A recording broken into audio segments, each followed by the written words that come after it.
Many thanks indeed for joining us on the program. I am Kelly Egiga. The last 24 hours has been a heated and brutal one for many in southern Lebanon. We're learning just a moment ago the Israeli Defense Forces IDF has now shifted its operation to the capital, Beirut, killing at least 6 people and injuring 15 others. According to Lebanon's health ministry, the death toll from Monday's attack now currently stands at 558, including 50 children and at least 1,835 others injured. Thousands of Lebanese civilians are still fleeing their homes to safety as the IDF continues its airstrikes on Hezbollah forces in the country. Monday's airstrike was seen as the deadliest day of cross-border attack between Israel and Hezbollah in Lebanon since 2006. While Hezbollah's response remains strangely muted, thus far it was reported that around 250 rockets were allegedly fired into northern Israel on Monday. Many question if that was part of Hezbollah's response. Lebanese security sources are also saying the strikes targeted Hezbollah's top commander Ali Karaki in southern Lebanon, but it was not clear whether he was killed. Despite the upheaval back home, Lebanon's Prime Minister Najib Mikati has set off for New York for the UN General Assembly. He had earlier cancelled the trip over the weekend due to intensifying strikes. Schools in that country, we understand, have been shut down and flights cancelled in and out of the region. In the meantime, the Israeli Defense Forces says it has hit 1,300 Hezbollah targets over the last 24 hours, indicating the military is preparing for the next stage of its operation. Israeli military spokesperson Rear Admiral Daniel Hagari says forces attacked long-range cruise missiles, which posed threats and an imminent threat. Mr. Hagari said despite Israel's call for civilians to evacuate, Hezbollah forces were preventing them from moving to safety as the civilians are being used as shields. Today, based on precise intelligence, we conducted extensive strikes against Hezbollah terror targets in Lebanon that posed an imminent threat. The IDF struck 1,300 targets until now, including long-range cruise missiles, heavyweight rocket with 1,000-kilo warhead. This is the same type of rocket that was used in the Majd al-Shams attack that killed 12 innocent children. We also struck a short and medium-range rockets and UAVs, all capable of attacking deep inside Israeli territory and causing major damage to civilian towns and cities.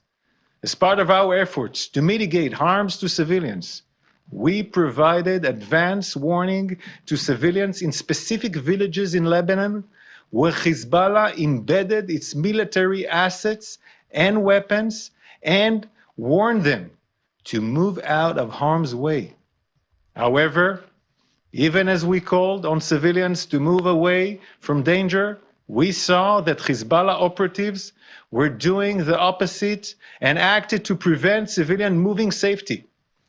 This is because Hezbollah uses civilian population and civilian homes as a human shield for its terrorist activities. Today, we exposed this strategy, showing how Hezbollah uses civilian homes as a cover for their deadly weapons. In these images, you can see how Hezbollah hides long-range rockets with range of hundreds of kilometers inside the attic of a house in the heart of Khumin al-Takhta village in southern Lebanon. You can see here that the rocket is stored on an hydraulic system and is prepared for a launch out of an opening in the roof, directed at the communities in northern Israel. And more than that, under this attic, a family lives and serves as a human shield for Hezbollah. The IDF strikes today, we saw many secondary explosions, such as this. Behind every secondary explosions, there's a building containing deadly munitions, rockets and missiles, triggering such a reaction like you see here. It is likely that some of the casualties are from these secondary explosions. Here you can see a house used by Hezbollah to store its weapons. In the footage here following our strike, on the weapon secondary explosions can be clearly seen, and a rocket fired and hit a nearby house. Israeli military spokesman Rear Admiral Daniel Hagari. We're live in Beirut and London in just a moment to get updates, analyses, and commentaries. But let's tell you this hour that Israeli Prime Minister Benjamin Netanyahu is urging, or better still, warning civilians in Lebanon to get out of harm's way immediately. He notes Israel's war is not with the Lebanese people, but with Hezbollah. His new calls come as the Israeli military sent text messages and calls warning people to move away from the buildings where Hezbollah was storing weapons. I have a message for the people of Lebanon. Israel's war is not with you. It's with Hezbollah. For too long, Hezbollah has been using you as human shields. It placed rockets in your living rooms and missiles in your garage. Those rockets and missiles are aimed directly at our cities, directly at our citizens. To defend our people against Hezbollah strikes, we must take out those weapons. Now, starting this morning, the IDF has warned you to get out of harm's way. I urge you, take this warning seriously. Don't let Hezbollah endanger your lives and the lives of your loved ones. Don't let Hezbollah endanger Lebanon. Please, get out of harm's way now. Once our operation is finished, you can come back safely to your homes. Let's bring you reactions now. The European Union has described the escalations between Israel and Hezbollah as a full-fledged war, warning the situation is extremely dangerous and worrying. The bloc's foreign policy chief, Joseph Borrell, shared these concerns during a press conference in New York. He notes the EU is working to stop the escalation, reiterating a call for a ceasefire. If we continue. And escalation in Lebanon is extremely dangerous and worrying. I was in Lebanon some days before, just before the explosion of these electronic devices has been creating terror among the Lebanese population. Escalation is extremely dangerous and worrying. I can say that we are almost in a full-fledged war. And despite the warning signal, I think we are still hoping and working to stop this escalation. But the worst scenario, I have to say it, is materializing. The worst expectations are becoming reality. And we need peace in the Middle East, because the ongoing escalation is a danger for the whole region. And the path towards peace starts with a single step: ceasefire in Gaza. Ceasefire in Gaza and the implementation of the United Nations Security Council Resolution 1701. It's clear that Russia has been receiving new arms, in particular missiles from Iran. This is what we believe, even if Iranians deny it, but it looks like. But we have to keep lines of communication with Iran open. Whatever we disagree and whatever we think things are not doing on the right way, there is a new president in Iran. The new president of Iran has been meeting with the president of the European Union Council. It's normal. And we have to continue having lines of communication with Iran. Let's cross over live now to Beirut in Lebanon and get some updates. The VOA's correspondent, Ethel Bonnet, joins us live on the program. Ethel, great to see you. At least 558 people, including 50 children, have been killed. We understand 1,835 others wounded in Israel's bombardment of various parts of Lebanon. We are hearing just a moment ago that Israel has now attacked Beirut, killing at least 6 people, leaving at least 15 others injured. What more are you seeing and hearing from where you are? Hello, good evening.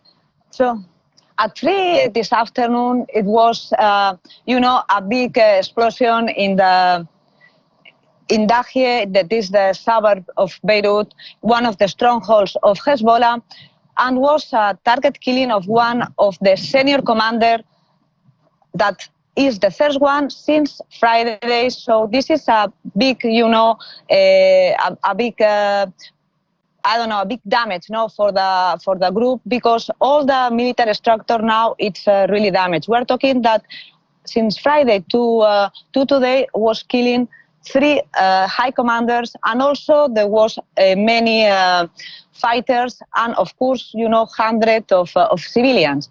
So in this time, Hezbollah, even that is in a very bad situation right now, when we see, you know, all these airstrikes since yesterday until today, that was the most heavy and intensive, you know, airstrike that Lebanon has since the civil, the war in 2006.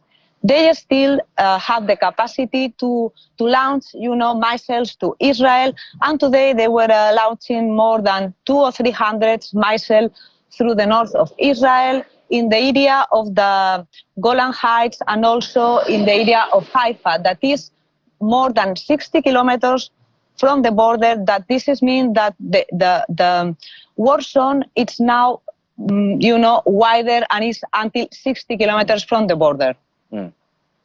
Nithel, I mean, the background from the standpoints where you are looks dark. Can you confirm for us if there is perhaps power outage, and just how much havoc and damage has been done to such plants? This is you know, a problem that Lebanon has facing since long time. There is no electricity in this country. The country is facing a big economical crisis, and now is almost, you know, on the brink to a new war. So the situation now is dark, you know, for the people, as dark you can see behind me.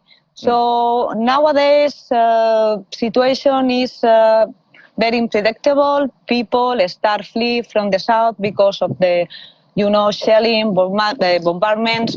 Also because many are thinking that is coming, you know, a new war, and many people, they are trying to leave the country. They buy tickets to go to the airport, but when they arrive to the airport, most of the planes are cancelled. Most of the company, the only company that now is having ticket planes is the national company, the Middle East. But all international companies and regional companies, they had all the planes to Beirut and from Beirut for the next days. So the situation, as you see, is nowadays very complicated. I can only imagine the devastation and devastating impact and dire conditions. And so for those who are making efforts to flee Beirut and perhaps Lebanon, what are the options for them? Where can they take up shelters? Since yesterday, there are thousands of people that they flee from the south of Lebanon and from the east of Lebanon, that is the region of Bekaa, that is also being a heavy bombardment these days. And they are trying to go to the north. There are many people, thousands of people that they arrived since yesterday, and they are still arriving today to Beirut. And the Ministry of Social Affairs, they are putting new shelters in schools for the people, just for the coming days that they can be there. But also there is the solidarity of the Lebanese people, that they are helping them. They are bringing food, they are bringing clothes, and there are many people that they have maybe 2 houses, and they are giving one of the houses, you know, for the families that they are fleeing from the south. Israel, we're hearing that Prime Minister Najib Mikati is headed for New York. He had cancelled his trip, but all of a sudden we see that he has made a 180. Why this change of decision? He decided at the beginning not to cancel the trip because for him was more important to be in the country supporting, because of the situation of these last days with the start. We say that we are 1 week, with a lot of, explosion first with the pages that they were exploding like thousands of pages. They were killing hundreds of people. Then the airstrikes on Friday. After that, they start this Monday again with intensive bombardment in the south, in the east. But finally, he thought that the best way that maybe, they can halt this war is to go to the assembly, to New York, and then to get, the support of the international community for put pressure on Israel that the only way it's a political, solution. It's not by the force. So this is what the Prime Minister is trying to get, the support of many countries that they can make pressure to Israel, because if the situation remains like these days with a lot of violence, the next step is going to be an all-out war. And I was just going to ask just how residents in Beirut would perhaps be receiving that particular decision of the Prime Minister to leave for New York. How are they receiving the news of the fact that Mr. Prime Minister is on his way to New York? I mean, people right now, they are hopeless because also Lebanon is having since 2 years a political crisis. There is no president. There is a take-care government. So nowadays, the politicians are very weak. So people, they don't see that they cannot do anything against Hezbollah, because Hezbollah is a kind of a state under the state that they take, the decision to go for a war with Israel, but not the government, not the Lebanese people. So, as I tell you, people is hopeless and they don't know. I mean, if they will, when he will coming back here, there's gonna be, this support for this war that is finally will not gonna happen. Let's stay with issues around the economy, because you had mentioned that earlier ago. Lebanon's current economic crisis, we understand, ranks among the worst in recent history. The gross domestic product, we understand, has collapsed over the years by 38% in real terms. The lira, we also understand, which was fixed to the dollar in 1997, has also lost more than 98% of its value on the parallel market. So how devastating could this war or conflict possibly be on the economy of Lebanon? Yeah, it's going to be a huge devastation, because, people now is more poor than before, and there is no institutions. The institutions, they are working hard because, the people is not getting paid, even the army. The army nowadays are getting $100, $200, so they don't have, the strength to go for a war if finally the country entering a war with Israel. So it's, as we say since the beginning, as dark as I have on my back, the hopeless of people, because it's like too much, what they are suffering since the last years with the economical crisis, also with the explosion in Beirut, in 2022, in August, that was devastating the half of the city of Beirut, and still, there are many houses that has been prepared because the government didn't have the money. So if there is a war, we will need, the international aid, because for the government, it's impossible that they can do anything for helping the people.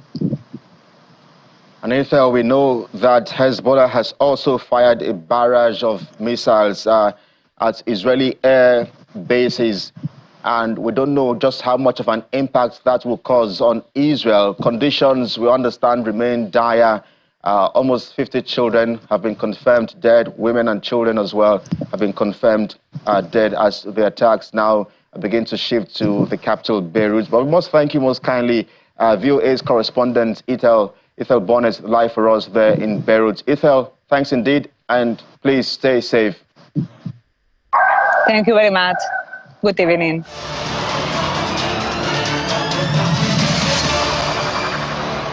Many thanks indeed for staying with us here on the program. At Top Story this hour, we are in Lebanon, where we are following the big development story and breaking news there, where we can tell you that at least 558 persons have been confirmed dead. More reactions are pouring in regards to following these attacks. The UN Secretary General Antonio Guterres is alarmed by the situation and casualties in Lebanon, saying the escalation must come to an end. The UN is also calling on the Israeli military and Hezbollah to protect civilians and ensure their safety, indicating military's solution is not the right way to go. The Secretary General is indeed alarmed by the escalating situation along the Blue Line. He's very concerned about the large number of civilian casualties being reported by the Lebanese authorities, as well as the thousands of displaced persons amidst the most intense exchange of fire across the Blue Line since October of last year. He expresses grave concern for the safety of civilians, both in southern Lebanon and in northern Israel, as well as the UN staff in those areas. The message for both the special coordinator and the head of the UN peacekeeping force is the same, which is that there is no military solution that will make either side safer. With the well-being of civilians on both sides of the Blue Line and the stability of the region at stake, space must be given for diplomatic efforts to succeed. All involved parties in this conflict must honor their responsibilities to protect civilians and ensure the safety and security of all UN personnel and assets. To the parties that are firing at each other across the Blue Line, to all the parties involved in this conflict, is step back from the brink. Stop the escalation. We have mechanisms through which to address these issues, not only on the security issue through UNIFIL, the broader political issues through the work of our special coordinators in the region. As we just said, there is no military solution at this point that will make anyone in either country any safer. In the meantime, the United Nations Human Rights Chief is calling for a thorough investigation into details of the Israeli airstrikes in southern Lebanon that killed hundreds of civilians, including children. Spokesperson for the Office of the UN High Commissioner for Human Rights, Ravina Shamdasani, said these actions violate international law, calling for an immediate de-escalation. Incidents in which any civilians, including children and medical workers, are killed or seriously injured, potentially in violation of international law, must be subject to independent, thorough and transparent investigations into the circumstances of the attacks. The UN High Commissioner for Human Rights, Volker Turk, calls on all states and actors with influence in the region and beyond to avert further escalation and to do everything they can to ensure full respect for international law. We are extremely concerned about this spillover. This is not normal. This is extremely abnormal when you have people losing their eyes and when you have hospitals not able to cope with the amount of amputations that they need to carry out. We've heard all this before, haven't we, last year and throughout the past year. This is not normal and this needs to stop. The High Commissioner is calling for an immediate de-escalation. The United Nations General Assembly is meeting. World leaders are gathering in New York. They need to prioritize bringing this conflict to an end. There needs to be a ceasefire in Gaza. The hostages need to be released. And this new front of the conflict, it needs to be stemmed. There was the assumption that civilians know where any weapons may have been stored. And to be clear, international humanitarian law, if you warn people of an imminent attack, that does not absolve you of the responsibility to protect civilians. The obligation to protect civilians is paramount. So whether you've sent out a warning telling civilians to flee doesn't make it okay to then strike those areas knowing full well that the impact on civilians will be huge. And China is also highly concerned about the tensions between Israel and Hezbollah in Lebanon and is calling on all parties to prevent further escalations. Chinese Foreign Ministry spokesperson Lin Jian says Beijing is deeply shocked by the large number of casualties and condemns any action that harms innocent civilians. China indicates it has been working for peace in the Middle East region and will continue to work with Arab countries and the international community. Let's get more insights and perspective now. International affairs analyst Yinka Oyeniji joins us live from London. Yinka, thanks indeed for agreeing to speak with us here on the program. So much to unpack and dissect.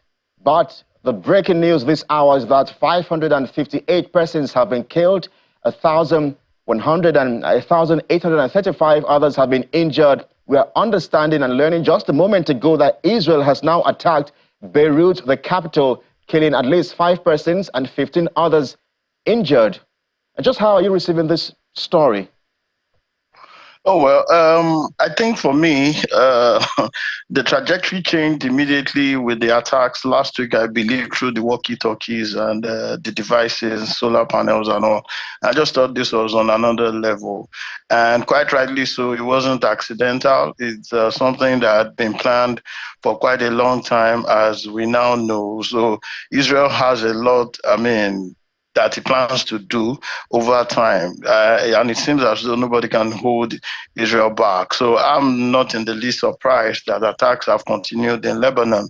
I think that Israel is deliberately provoking so many more parties to join in this war, because for me, it's a war already. And it looks as though that Israel will try to cover as much mileage as it thinks it can before the next US elections.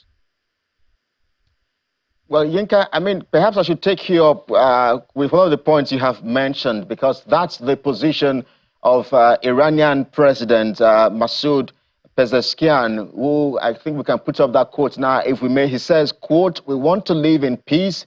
We don't want war," adding it is Israel that seeks to create this all-out conflict. Iran is an ally of Lebanon. We know that, of course. And of course, the country has accused Israel of trying to bait it into a conflict that would have irreversible consequences. You want to walk us through what those consequences perhaps possibly are? Because that's the position of some other presidents as well. Egypt has responded, Jordan has also responded, Saudi Arabia, Qatar, and many other countries. I think that the consequences are pretty obvious. All of this is along only two lines. There are only two parties to this dispute, no matter how many countries make their comments known for whatever reasons. So, for example, you'll find Iran, you'll find a few countries in the Middle East and North Africa. You'll find them on the side of either Lebanon or the Hamas. And then you'll find the United States, United Kingdom, many countries in the EU supporting what we'll call peace, but nobody's holding Israel to account. So it's like two separate lines. And at the top of the queue, regarding the Hamas Middle East faction, you have China there. Okay, so when you come to this part of things, you expect the United States also to lead the coalition. So it's split into, and I cannot say that it's an even split. So regardless, and it's very interesting that no organ, not even the United Nations, can stop Israel. And I mean, it's comical to think that declarations, whether all the world leaders condemn Israel, isn't going to make a difference, because Benjamin Netanyahu had this carefully planned, okay, and he does know that even China cannot join this conflict as it is. The reversible consequences, I think that is showboating. There's absolutely nothing anybody can do about it. Iran has suffered tremendous losses since the start of the year. Iran lost its president, and I think in a questionable air accident. Okay, so there are so many things, so many odds stacked against Iran itself, and they've been caught pants down. It's exactly what it is, and Israel is not going to back down at this time. I don't even see any consequence. Okay, there have been at least and much more than 2 airstrikes by even Iran against Israel, and they keep intercepting those missiles. Quite a number of drones have been flying across since October of last year, when Israel started its own offensive, and Israel has barely been skated in these attacks. So it's carefully planned. It is the president of the United States that can make a difference regarding this conflict. There's nothing the Middle East can do. Russia cannot join in at this time. China cannot join in at this time. So it requires somebody who will come and say, enough done, and then starts to de-escalate. It will require at least one country, and it's not any consequences from those Middle East countries. You have mentioned the U.S. I would like to take you up on a statement by White House National Security Spokesman John Kirby. He says Americans in Lebanon should leave now while flights are still available. So, are you concerned about what perhaps is to come in the coming days? there's not more that can be done beyond what is being done. Will any other country from the angle of the United States join in this conflict? No. As a matter of fact, I found it really interesting that over the last 2 or 3 weeks, the United Kingdom has withdrawn licenses for arms to be supplied to Israel. That's commendable, but that's not enough. So what we have now on the table is that you do not know how far Israel is willing to go. It's not because Lebanon will be able to retaliate or Iran will be able to retaliate or the Hamas. That's not what is happening. It's that Israel is not going to stop. Do I know that Israel is not going to stop? Yes. Prepare for 60 days of bombardment. And it, like I said, we keep going back to it. Okay, it's the president of the United States that can stop Israel. That's the biggest ally of Israel. And even Biden was forced, his hand was forced to provide support for Israel last 2 or 3 months. Okay, so if you want to win elections in the United States at the moment, you cannot again come against Israel. Okay, that's where the politics of it is. If you say as United States oldest ally, strongest ally of Israel, and you're saying as a presidential candidate you condemn Israel, then you forfeit the elections. Israel knows this, and that's why it is continuing unabated. Yes, I mean, just a moment. I'm sorry to interrupt. I was just going to ask, so what is it about Israel and the U.S.? What is it about that bilateral relationship that makes both countries so united, despite who is president of the U.S.? It may be a Democrat, it could be a Republican, but then we know that the unity between those two countries is perhaps unbreakable for now and for many years. It's historical. It's very historical. So it didn't start today, okay? So first thing, U.S. would have relied on the Israeli intelligence for a very long time. And so you see so many fingerprints of the Israeli people with respect to United States security architecture, and you don't want to mess with that. There would have been joint research, joint expertise brought to the fore regarding developing military intelligence. Now, if you look at the economy of the United States, the political economy of the United States, it has Israel, again, underpinning it. The Jews have done a lot to promote economy for the United States. So as of this time, and then, of course, I believe that it's got some religious undertone to it. Predominantly, the United States is probably known to be God's own country, okay? Very religious to a certain extent, just like Israel. And so you find that there have been presidents of the United States who can trace their origin as Jews. So it's historical, and the U.S. benefits from it. All right, just a moment, Yinka. I mean, I'm told that we are absolutely pressed for time. But I know that you have a background in law, so I'd like to ask this question, because when the Israeli army gave the people of South Lebanon little choice but to leave or immediately evacuate just a few minutes after that warning was issued, we saw drone and airstrikes, the wave of airstrikes in that country. So can the actions of Israel be justified under international law? Never. And it is interesting to know that the ICJ, through the South African government, has condemned what Israel has done. No. And that is why this probably will be the subject of subsequent conversations. What is the enforcement of the enabling international laws in this context? No one will sanction Israel. And no matter what declarations you make, they are not enforceable. All right, Yinka, I mean, we're absolutely out of time. I have to let you go. International affairs analyst Yinka Oyeniji, live for us in London. Thanks indeed for your analysis and perspectives on the program. Thanks. Hope to see you soon. Absolutely.